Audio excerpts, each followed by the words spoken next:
Hello, my name is Harry Saunders. My candidate number is 1041708, and this is my 10-minute video on studio environments.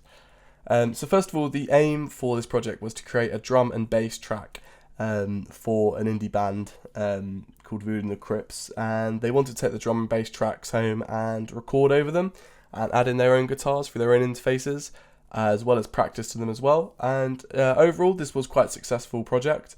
We were able to create a high quality and usable product for the band. They've taken the drum and bass tracks that they've recorded and actually used them at home, and have recorded more songs that they've released with them actually. So first of all, for recording the drums and the bass, here are the microphones that I've used. First off, for the drums, I used a D12 for the kick, which is recognised as a very good microphone for low-end response. So, allowed us to get a really punchy sort of tone, but also allowed in some mids in there as well. For the kick, we actually used a really unique microphone. It's called the Yamaha Sub Kick, that was made by my tutor.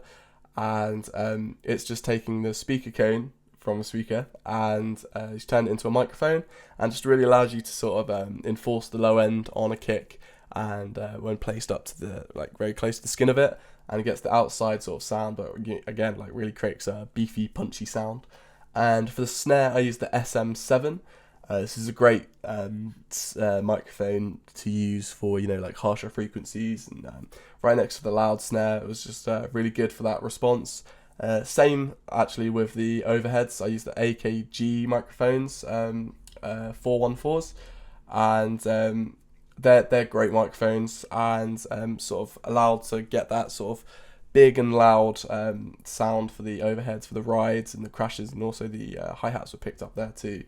Got a great frequency response and really allowed to pick up a great drum sound, which you can actually hear in the work, which I'll show you. For under the hi-hat, I used a Calrec microphone, which has the same effect as the other two. For the toms, I used Sennheiser's MD421s. These are great microphones as well, really good in those responses.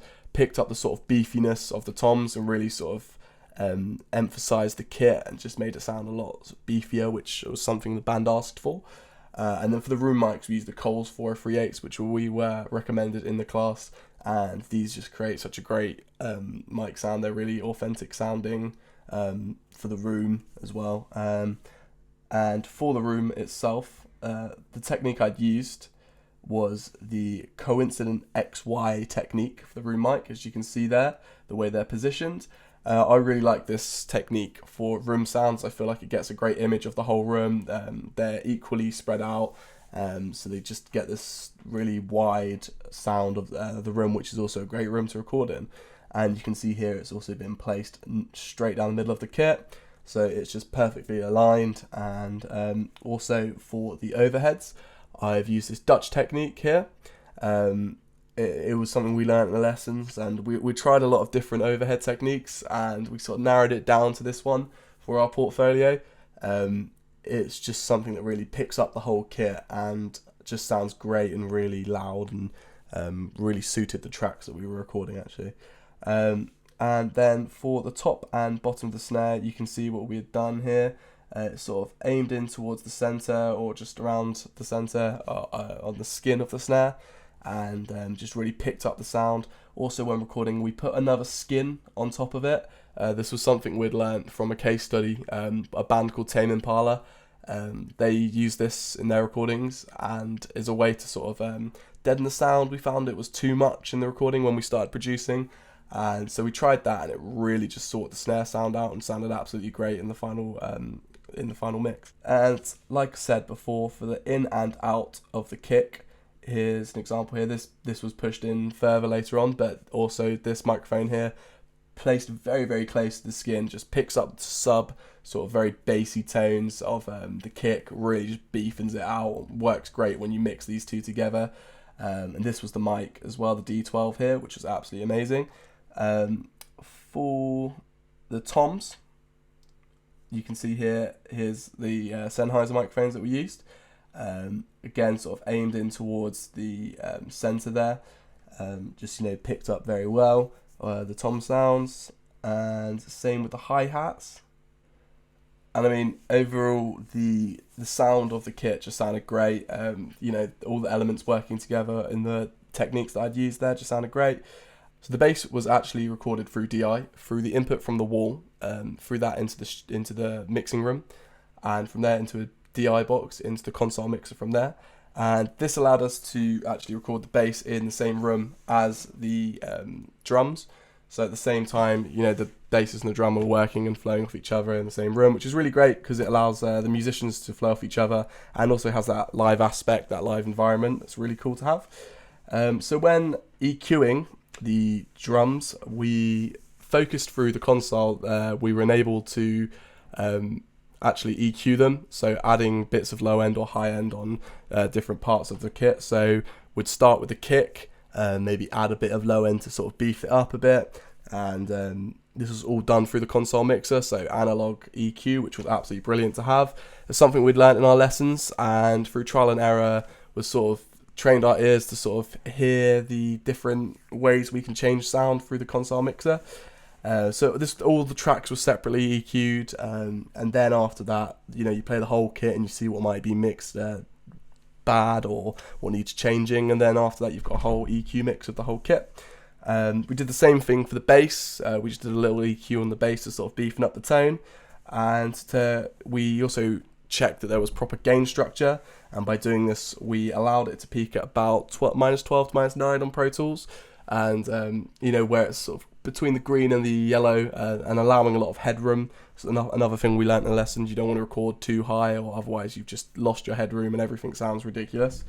So the bass and the drums had the same treatment in that way. Then after this EQ, we'd actually added more EQ on Logic. So you can see here, most tracks have had actual more EQ done in the softwares. So maybe this suggests that something went wrong when EQing it, or it's just preferred when we left from the studio, we decided to add more EQ on different things. But overall, it created a really great tone, and it's got like a really beefy kit that they asked for, and the EQ just sounds great, if you can hear.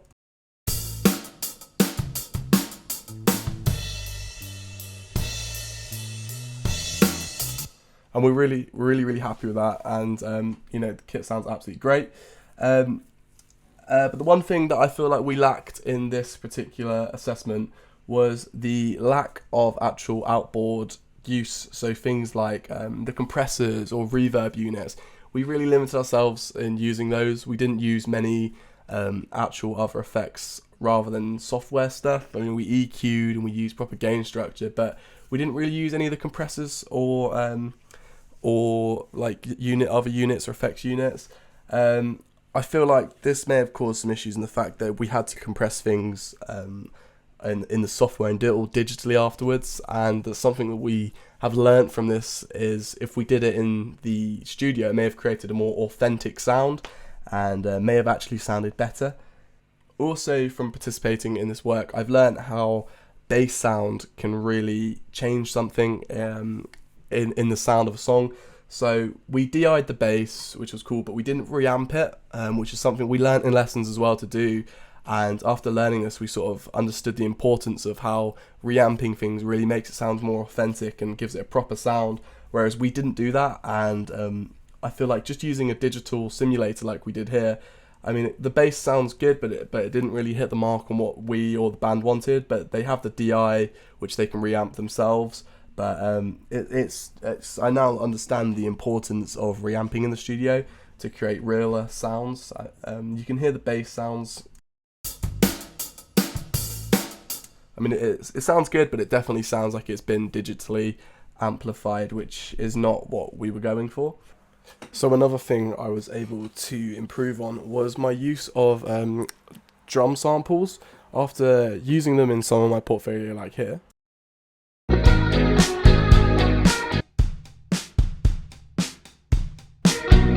It's quite evident that they sound fake and not very authentic, so being able to learn how to properly record drums in the studio from the lessons I'd had really enforced the way that I was learning and emphasised the fact that I could create a realer drum sound for the tracks. But overall it was successful. The band were able to replace the MIDI drums that they'd been using with real drums. It just made it sound a lot more authentic, and this work showed me how live drums really do change the sound of some demos after hearing the band's earlier demos to the stuff that they're doing now. I mean, they've added on at the end. Here's an example of actually their stuff added over it.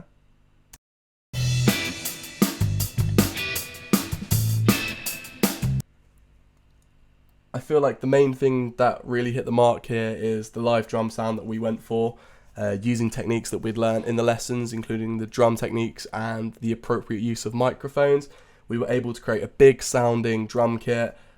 However, like I said, using less digital things and maybe more outboard compressors or reverb. This could have created a more authentic sound for the band, something that, we didn't have to rely on digitally. But apart from that, the drums sound live and they sound great, they sound big and really hit the brief of what the band wanted.